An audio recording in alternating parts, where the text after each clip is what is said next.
Alliance and Thomas Cody.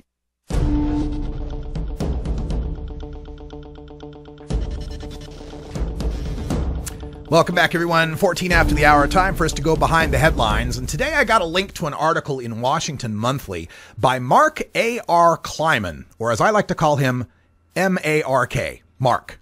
Guy's got a first name that's a recursive acronym. You gotta love it. He's the UCLA public policy professor whose company, M.A.R.K, consulted with the Washington State Liquor Control Board to regulate their marijuana program, their recreational program, excuse me.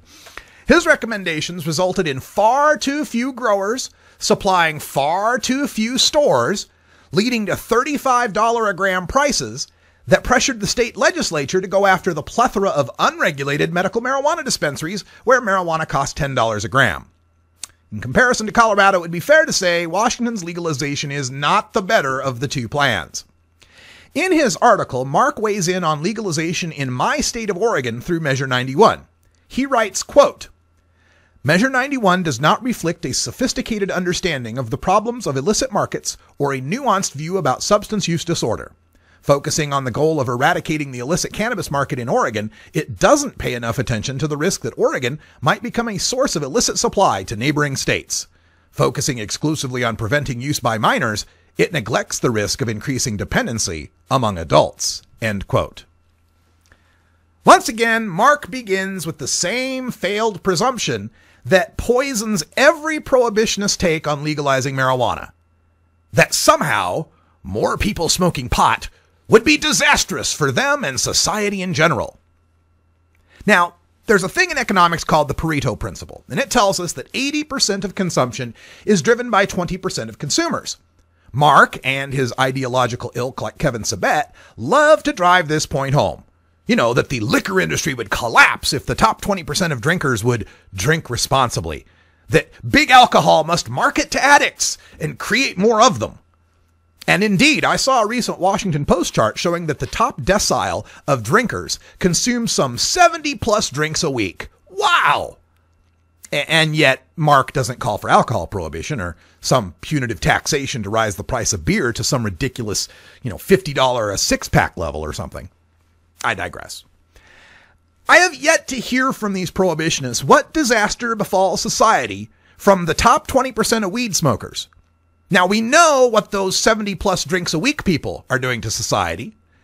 And I am certainly in the top decile of pot smokers. I use not just daily, but more like hourly.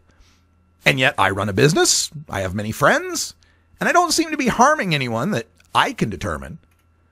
So let's say, as Mark correctly opines, that completely legal marijuana with no restrictions and production of scale eventually gets a joint to the cost of a tea bag.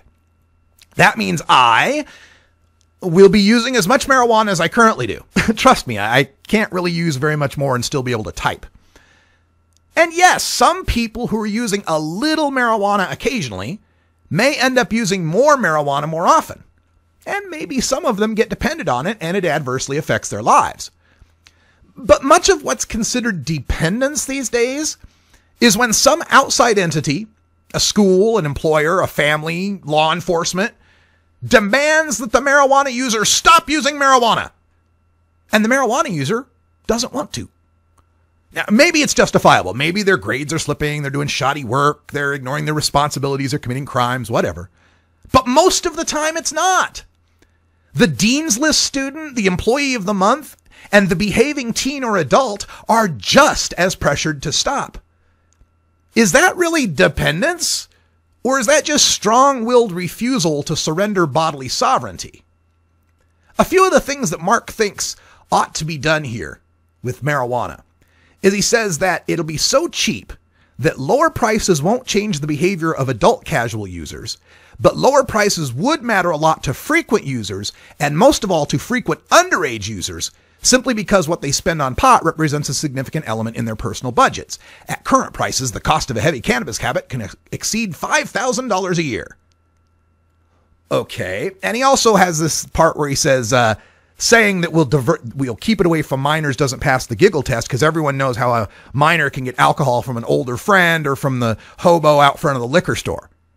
Yeah, but at least the marijuana, the alcohol that they're getting from the hobo out front of the liquor store, from the friend, or for the family liquor cabinet is labeled marked and pure. You know what proof it is, and you know you're not going to go blind from it. Also, he says that we should limit the total production canopy because our current low prices and the high supply we'll have will encourage diversion to neighbor states. Hey, man, that's Idaho's problem. That's Nevada's problem. That's the federal government's problem. It's not Oregon's problem.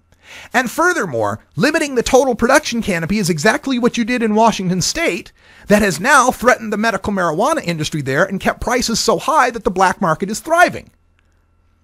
He also tries to point out that we should have a high tax to keep that price where it is now. And that's what's causing all the violence, Mark. That's what's causing the problem, is the price is so high that it's profitable to deal it illegally. But then he says we'll deal with that by having strong law enforcement to rein in the black market. You know, like we do now. So how is that an improvement on things? And finally, he says that we ought to, quote, rein in the medical marijuana market so that we don't have people undercutting the tax, which again, won't be that high of a tax here in Oregon. And then he says there's no need to have a parallel distribution system of patients buying medical supplies. Once again, ignoring the fact that it's damn hard to get on the Oregon